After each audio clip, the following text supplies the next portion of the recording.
Hi, everybody.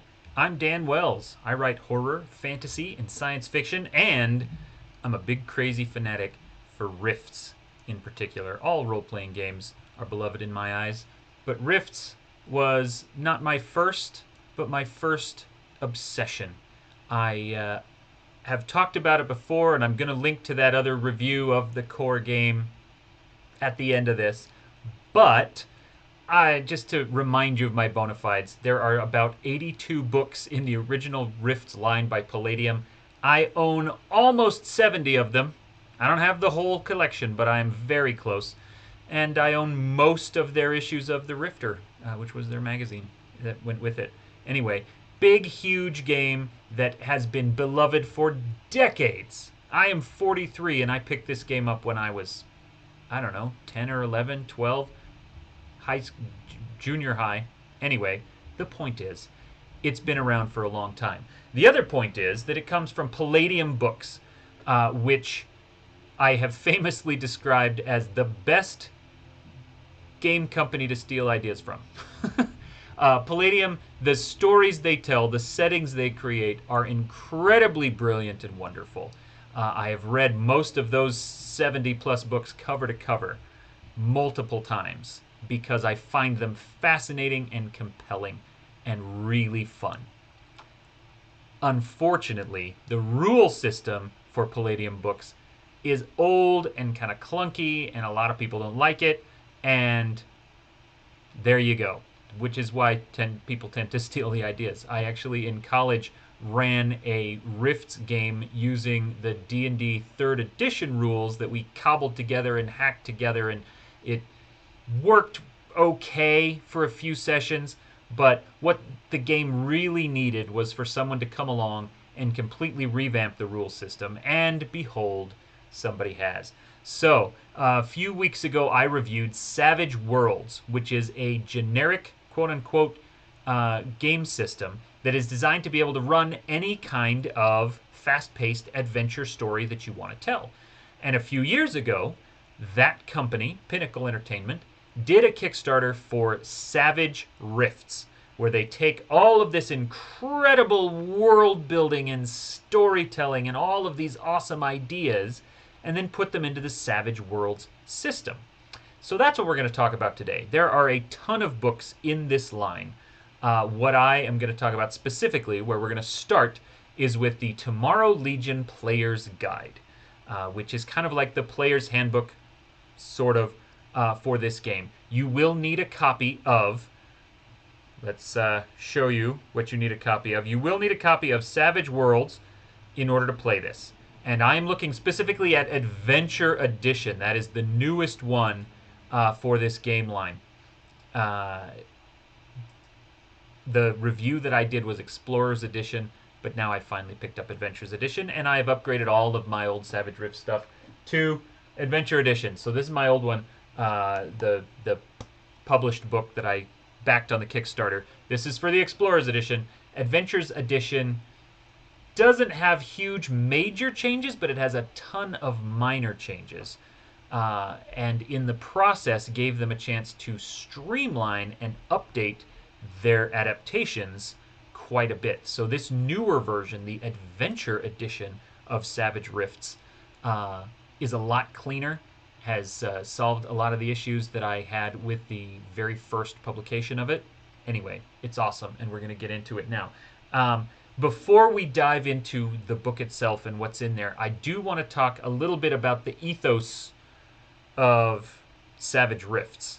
One problem that I do have with this book line is I feel like, as a Rifts fan, the Savage Rifts version is kind of constantly looking down on me.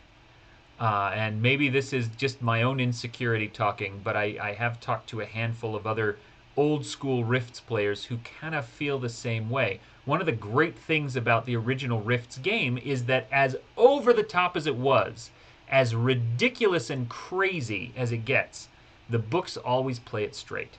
They always take their own setting seriously. The Savage Rifts version doesn't necessarily do that. And there are a lot of moments throughout the books where they'll say, yes, this is kind of ridiculous, but it's rifts. What are you going to do?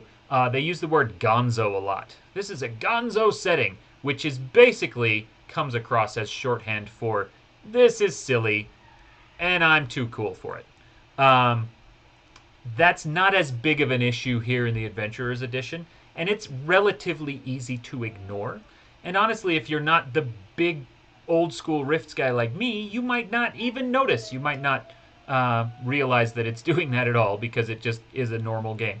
And to be fair, a lot of it is ridiculous. I'm not saying that it's not. It is certainly over the top in every aspect. But I love to take it seriously because I'm a weirdo. Anyway, let's talk about that.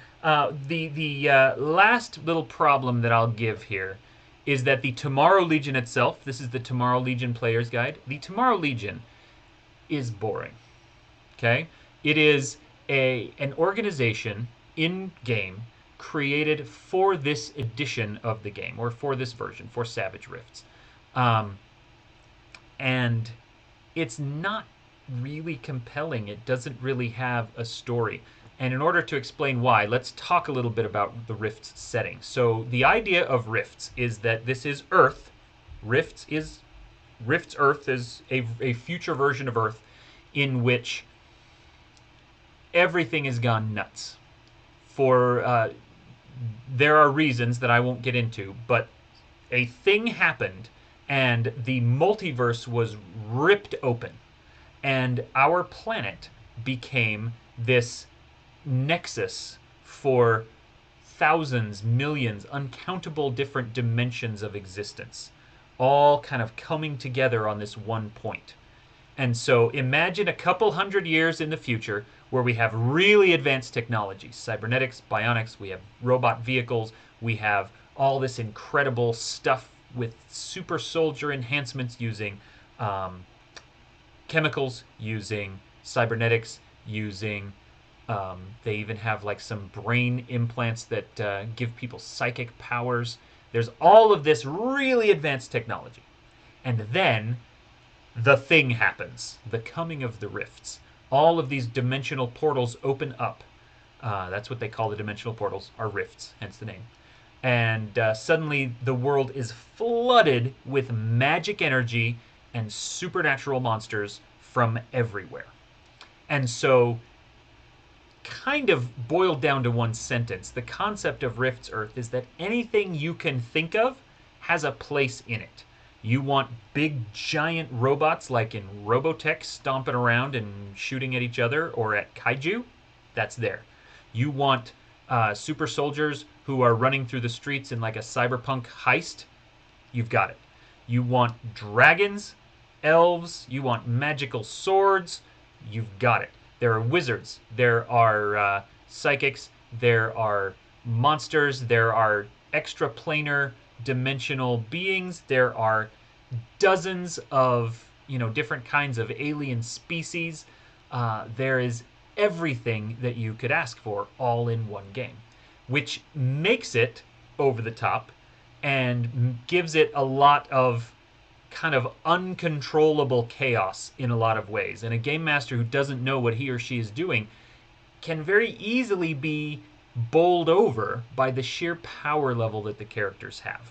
And we'll get into that a little bit later. It's definitely something that you can work on, and it's absolutely something that this version, the Savage Rifts version of the game, tamped down on quite a bit, which is great.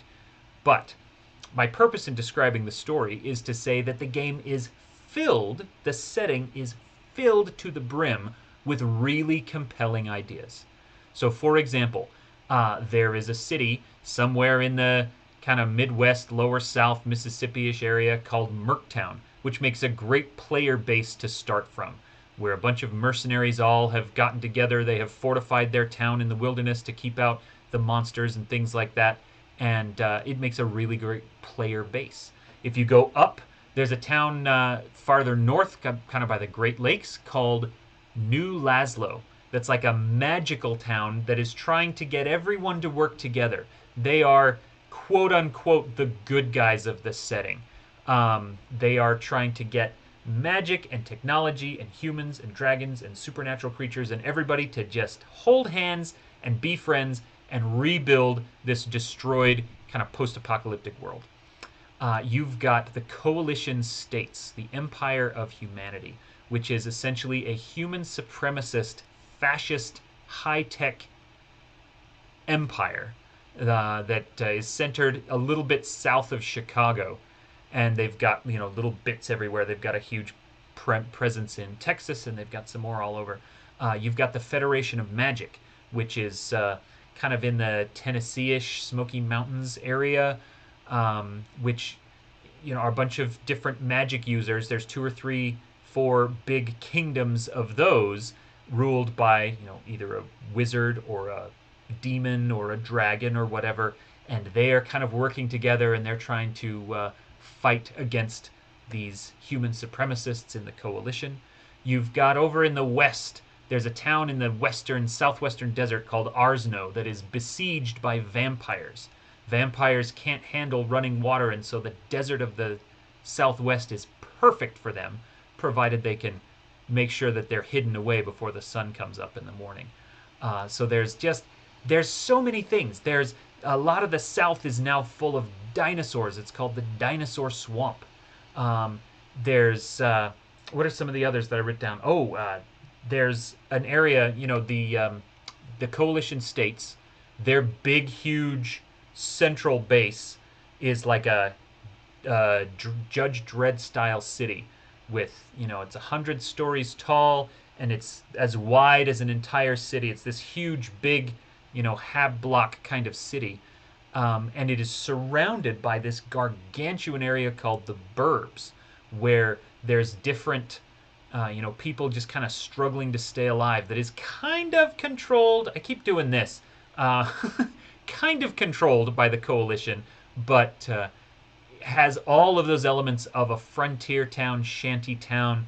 If you know where to hide, you can hide out, and if you know what you're looking for, you can get any kind of illegal contraband, including non-humans and magic users and all the kinds of things that the coalition typically hates.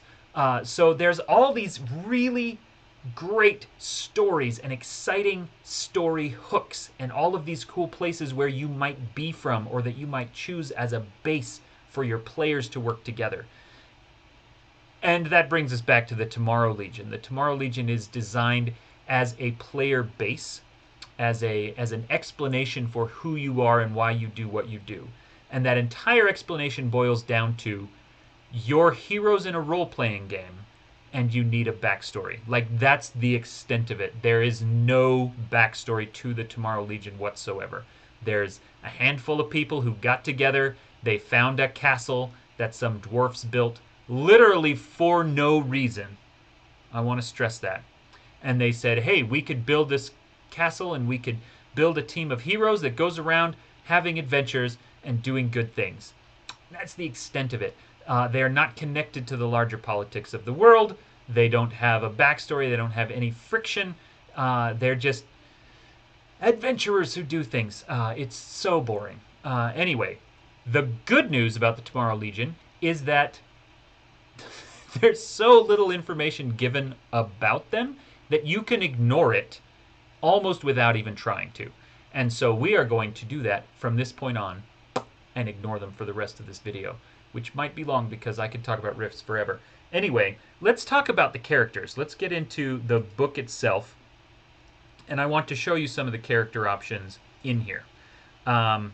So, the way that Savage Worlds handles characters is, you start with a handful of traits, and you put together, you can look at that other video. I'm not going to go into everything right now. But you've got some traits, you've got some skills, you've got some hindrances and some edges, and then, that's it.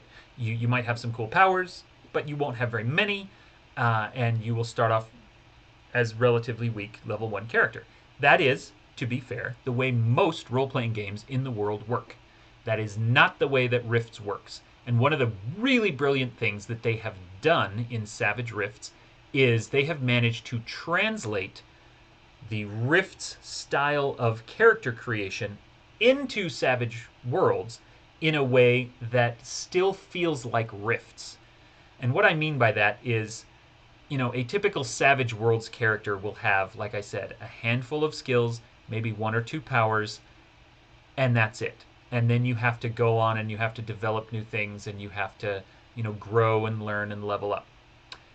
Palladium does not do that. Rifts does not do that. It starts you off incredibly, incredibly strong. And your character might have magic or psionics or cybernetics or be a weird alien species or all three, all four, all at the same time. And so what they have done in order to handle this really high power level for first level characters is they have built what's called an iconic framework. Let's take a look at iconic frameworks. What this is essentially character classes, which Savage Worlds typically does not use. It's a very build your own character kind of system. So the iconic framework is a character class. And so you pick, just like you normally did in character creation, you will get your traits, you will pick a species, whether that is human or something else, and then you will pick an iconic framework and start putting together all of this stuff. So I'm going to show you one of my favorite ones, which is called the Cyber Knight. A Cyber Knight is someone who goes out doing good. It's like the paladin of the system, and they have a combination of cybernetics and technology and psychic powers all rolled into one person. And so you start with Hero's Journey. I really like the Hero's Journey. This is a way to make the characters different from each other. And I'm not going to go through and build a character in front of you because we would be here for a while. Savage Worlds character creation is fast. Savage Rift's character creation will take you a while. But it's worth it. So let's jump back to the Hero's Journey really quick. There is, first of all, a narrative hook table, which is just pure backstory. It'll say something like, grudging respect. You and someone out there, here, this is what I'm looking at with number 10, had one or more run-ons on opposite sides of an issue. There's a mutual admiration that runs under this rivalry and any animosity. The next time you run into each other again should be interesting. So you roll on this table and you're like, okay, cool. That's a little hook I can hang my character concept on. Somewhere out there I have tangled with someone. I've got a grudging rivalry with this person. Grudging respect for a rival. But then there are 10 or so of these tables, and every character gets 2 rolls, and they will have a specific thing that's like, you get to roll, 2 rolls on these tables. And so let's look at the Cyber Knight. The Cyber Knight gets 1 roll on any of the following tables: education, experience, wisdom, psionics, and training. And then 1 roll on any table except for cybernetics and magic and mysticism. So you can go back and you can say, well, I want to, let's see, experience and training was one of our options. So let's take a look at that, or experience and wisdom. So you could roll on this, and I'll roll really quick, and it says 19. So our character can now choose one of the results. Oh, well, I'm absolutely going to choose this one. He's traveled far and wide. So he gets +2 on common knowledge for geography in North America, +2 on survival and networking checks. So this is Cyber Knight who's been around. They've been exploring, traveling quite a bit. And then I get 1 other roll on any table I want. I'm going to pick Underworld and Black Ops because I think it's cool. This guy used to be part of, I'm going to say he's a former Coalition States guy. Used to work Black Ops for them until he developed psychic powers and they were going to kill him because they don't like that kind of thing, and he escaped. And while he was working for the Coalition States in their Black Ops department, I rolled a 15. Nose for opportunities, horse training, 5-finger discounts. Your hero is the go-to person for getting what's needed in a crunch. He has the scrounger edge. Well, it implies more Underworld than Black Ops. So maybe he just, as a former criminal who now has become a Cyber Knight, he's repented of his past crimes and he's trying to make the world a better place.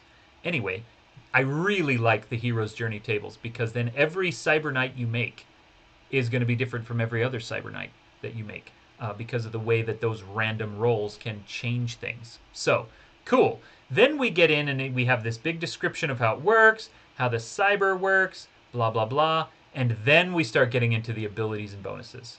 Typical Savage Worlds character, a handful, 3 or 4 at the most. Cyber Knight has this cool cyber armor and this amazing cybernetic combat ability. They have First into Battle, which makes them faster. They have Inner Light, which gives them the champion edge, which makes them, they're better at fighting supernatural evil. Intense combat training makes them really good at fighting, gives them a fighting skill of D8 and 2 combat edges. And then they get psionic powers. They get to pick 3 powers off of this little list. And then they have a psi sword, which is essentially a psychic blade, like a lightsaber, that they can just summon out of the air and then fight with it. And there's all the rules for that. And then they are also revered protectors, which makes people like them, which gives them this huge social bonuses. So that's a ton of powers that we've just listed. And then it also comes with a bunch of complications. There's a code of honor they have to follow, and transgressing that could get their powers taken away. And then and then cybernetics. Oh yeah, they're psychic, which means if they get any cybernetics, then their psychic powers are lessened, and so on and so on. And then you get your starting gear, and you're done. Still takes a while, and then you still, you buy your edges, you can get hindrances, you can do all these things, you define what your powers are. Anyway, let's because we're here and because it is an iconic class of the Rift's world, let's look at Dragon Hatchling. You can be a dragon. You can straight up just be a dragon as your character, and you are a brand new dragon. In fact, in the description it says you might only be a couple of days old. You just hatched out of an egg. You're already smart enough to talk and communicate, though you might be kind of naive. You get only 1 hero's journey rule, but then you have armor, you have incredible claws, you have incredible awareness powers, you terrify people, you can breathe fire, you can fly, you are impervious to fire, you can see in the dark, you have a bunch of magic, you have limited metamorphosis, you can turn into a human form and back. You have mighty, you have psychic powers, you're virtually immortal, you'll live forever, you're enormous when you're in your dragon form. You can regenerate, and you can hit people with your tail. All at level 1. Starting character can do all of that stuff, and it's amazing. And then, of course, there's the complications. You can't have cybernetics because you have a supernatural dragon body that metamorphoses all the time. You are reviled by the Coalition and other people. Your form limits. Your dragon can only transform into certain things. You were just hatched, so you're just a dragon. You're an outsider, which means you're different, and that's got some penalties attached to it. You're territorial. You are untested, which gives you a bunch of kind of penalties. You're also super young, so you're very naive, and you don't get any starting gear because you're a dragon who just hatched out of an egg. You don't have, like, guns or armor or anything like that. So the character options in this game are incredibly wide and incredibly powerful. So I think you're starting to see what I was talking about when I said that a game master who is unprepared can find themselves kind of bowled over by what's going on. And if one of your characters is like, I want to play a dragon, and you say, sure, dude, you can play a dragon, and then you are not ready for the fact that they are they can look like a human most of the time, but when they want to, they can turn into this giant 20-foot dragon that has armor like a tank on it. And you say, well, now I don't know what to do. How about the Glitter Boy? This is a suit of power armor about 10 feet tall that is glittery because it has laser reflective armor, so it takes less damage from lasers. And it has this thing, the Boom Gun, which is the single most powerful weapon in the game. It is essentially more powerful than anything that is mounted on a larger vehicle. It's called the Boom Gun because it is so powerful it causes a sonic boom when it is fired. And if you're standing too close to your friends, they will be deafened by it. In a friend of mine's game, he was playing this with his wife and a group of people, and they met a kaiju, like a giant skyscraper monster. and the Glitter Boy took it out in one shot. At which point he threw up his hands and said, "This game is silly and ridiculous." And you have to be super careful about that kind of thing. Because the characters at level 1 are so powerful, you need ways of reining them in. And sometimes that is mechanically, throw 2 kaiju at them or something like that. But more often than not is the more compelling side of the character stuff. What do you do? How do you hide this 10-foot sparkly power armor from people? How do you conserve your bullets for it so that you don't run out? What if people are constantly trying to steal it or attack you because everyone always knows, oh, there's a glitter boy, they're a bad guy, and or they're a good guy and I'm a bad guy and I want to kill him. So there's a lot of kind of societal or cultural checks and balances that can help keep a lot of this stuff in check. Anyway, very quickly, I'm going to run through some of the other characters. There's the Burster, which is basically Human Torch from the Fantastic Four. You're a psychic who specializes in turning into fire and then throwing fire at people. Combat Cyborg. You're essentially a brain in a can with incredible bionics and all this awesome stuff. The Juicer. You are wearing a rig of like a chemical enhancement suit that is constantly pumping you full of stuff. So you are a super soldier with unbelievable physical prowess and power, but that those chemicals are ravaging your body, and you have essentially a 5-year lifespan from the time that you gain it. And so you live fast and you die young. There's the Ley Line Walker, which is kind of like the classic wizard. See the thing behind me, there's the kind of blue line in the art? That's a ley line. It is a line of magic energy that runs across the world. And the Ley Line Walkers use those. I mean, all magic users do, but the Ley Line Walkers use them more than anybody else. There's the Mind Melter, which is the most powerful psychic in the game. There's the Mystic. Now, in the original Palladium version of Rifts, the Mystic, their gimmick was that they had both psychic and magic powers at the same time in the same person. The Savage Rifts version, because Savage Worlds doesn't really differentiate, you can still have any power you want, whether it is psionic or magic, just because of the way that their power system is built. Saying, yay, I have both, doesn't really mean anything. And so they have kind of twisted this a little bit, tweaked it, so that it's kind of like the Cleric class now, sort of. Their arcane background is miracles, and they have this kind of silver light trapping to their powers. They're like a holy warrior. So they're kind of neat. There's the Techno Wizard, which is, again, one of the classic Rifts characters, something that can only really exist in the world of Rifts. Someone who casts their spells by creating things. The Artificer in D&D does this.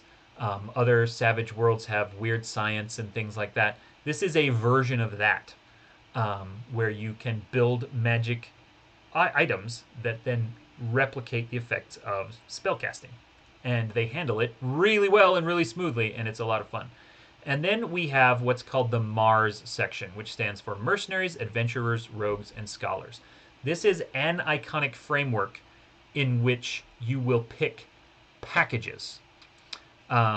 You get 3 rolls on the hero's journey, and you get 2 rolls on the fortune and glory table, and then you pick a package within the framework. So if you want to be a doctor, or a city rat, or a headhunter, a mercenary, an operator, which is like a mechanic, make up your own, which is personal concept option. If you want to be a power armor pilot, if you want to be a robot vehicle pilot, if you want to be a psychic mechanic, the vagabond, which is the homeless guy who doesn't have any powers, or wilderness scout, or rogue scholar, all of these kind of neat things that in the original game they each had their own class. Savage Rifts has combined them all into one iconic framework, and then you pick a package and you're like, well, I really want to be, a psychic mechanic. Well, there you go, Psi Operator. The Fortune and Glory table is like the Hero's Journey tables, only specifically designed for this class, and you get a roll on it twice. And so this is things like you're agile and dexterous. Your agility goes up, and then you have either ambidextrous or quick edge. So they're all just little things that can help you kind of level up yourself. I like this one, Animal Magnetism. Your hero has an uncanny affinity with animals. Gain the Beastmaster edge twice, and increase the default size of companion animals to 3. And so you'd be a psychic mechanic who's really good with animals and maybe has a pet bear, something like that. There's a lot of incredible variety that you can build into this Mars iconic framework, and I love it. The rest of the book has a lot of awesome stuff. I mean, let's look at the DBs. DBs stands for dimensional beings, and it basically just means non-humans. Okay, and so there's a bunch of custom races. And given the way that Rifts includes everything, you can use any race. If you just want to be a plain old elf or a dwarf, sure, you can do that. Or you can be an Altara, one of the genetically engineered warrior women who escaped from an evil dimensional slave owner. You can be a Denor, which is like this kind of magic devil person. The Dog Boys, they are mutant dogs that the Coalition states has created, kind of uplifted dogs, and uses them as warriors and as trackers. They have the ability to track psychic and supernatural creatures, and so the Coalition uses it to hunt them down, which is really neat. There's the Finodi, which is like kind of cactus people, the Grackltooth, the Linsrial, this big four-armed bird, the Psystalker, which is kind of like a human version of the Dog Boy. They're psychic vampires. They can track and hunt supernatural creatures, but then instead of eating normal food, they eat magic energy.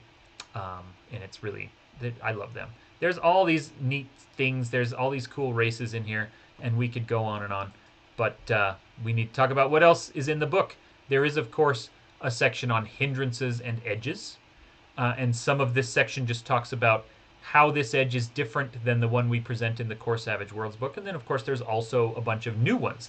Almost every iconic framework has a bunch of their own edges. So, Cybernate that we talked about, you can also have cyberkinetic awareness and improved cyberkinetic awareness to just make yourself a better Cyber Knight.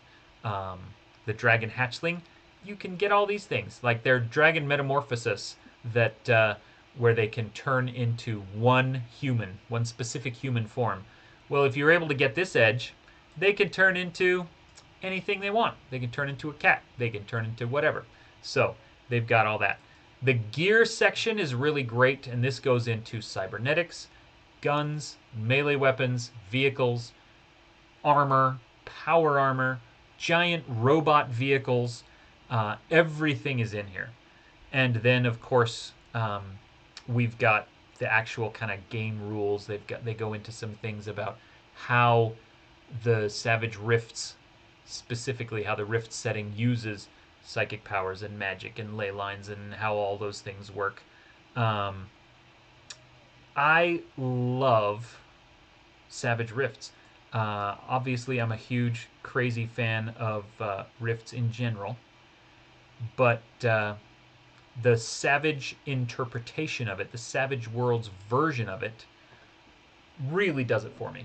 It takes all of the things I love about this setting and this world and makes them eminently playable, so much smoother and so much more fast-paced than the Palladium rule set. And so it's really the best of both worlds for me. Obviously, I have some issues that I talked about right up at the front, but in general, this is great. And the line of books is huge. I mean, it's not, they don't have 82 like the original Rifts does, but even, just a few years old, Savage Rifts has already got, I think, 6 core books, a couple of adventure supplements, and some other things like that. And so in future reviews, I'll be going into all of the other Savage Rifts supplement. They've got a Game Master Guide, Savage Monsters of North America. They have one that's all about, it's called Blood and Banes, which is, has vampires, has the Shifter, which is one of the great core magic classes in the original book that didn't make it into this one. They finally published it in the Blood and Banes book. There's one about magic and mysticism. There's one about the coalition states themselves, which gives advice on how to use them as bad guys and also how to use kind of redeemed characters as player characters who have left the coalition and things like that. So there's just a lot of really wonderful information for all of this. And I hope you like it as much as I do and get a chance to check it out. So anyway, hooray for Rifts! I love it. And I am very grateful to you for watching what turned into a very long video. So anyway, I am Dan Wells, and you are awesome.